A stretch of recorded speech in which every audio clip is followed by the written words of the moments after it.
As we drive through Yosemite and we go through that beautiful Wawona tunnel, and then we pop out and we see the valley view.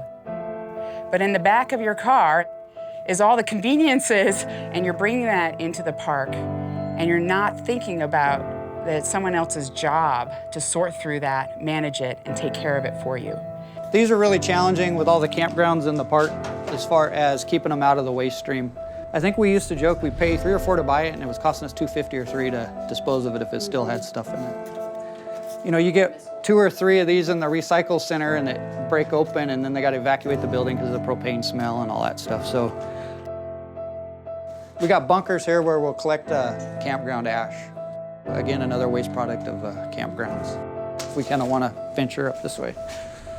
It was kind of eye-opening, I think, for me to see all that they have to deal with. The thing with campground ash is you think it's just ash, but there's knives, forks, beer cans, glass, license plates. Everybody burns everything in the campgrounds. Yosemite is such a small area, really. It's a vast valley, and the backcountry and all is it's huge, but really the majority of the visitors are in this really kind of a small area. My name is Denise Coogan, and I'm manager of safety and environmental compliance for Subaru of Indiana Automotive. What was really stood out is that people had a really good start on it.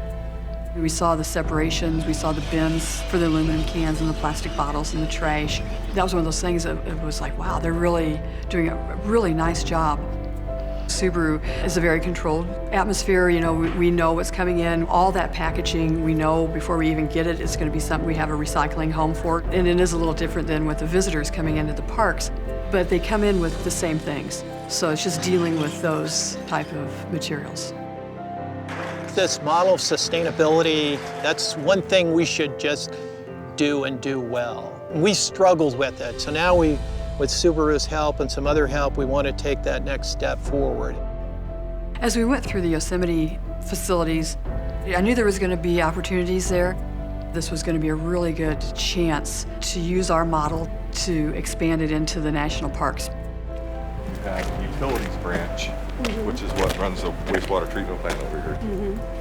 I'm not so sure they're ready for a tour, but we can look at it from the outside. Part of solid waste duties, there's another filtering system that anything that won't like turn into good mulch material, like we have so it's anything that somebody would flush down the toilet that shouldn't be.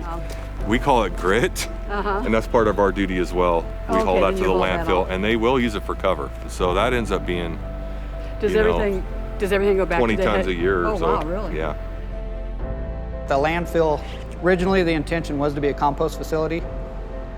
Unfortunately, it's not quite working as so it was intended, and we just have too much plastics in our trash.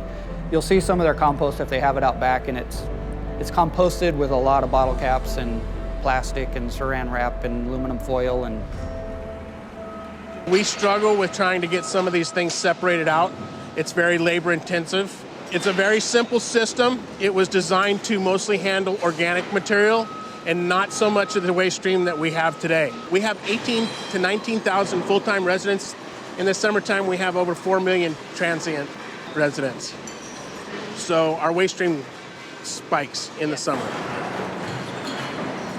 Now, if I had nothing but organics, I'll whip out a compost that would be just fine. The facility does exactly what it's supposed to do.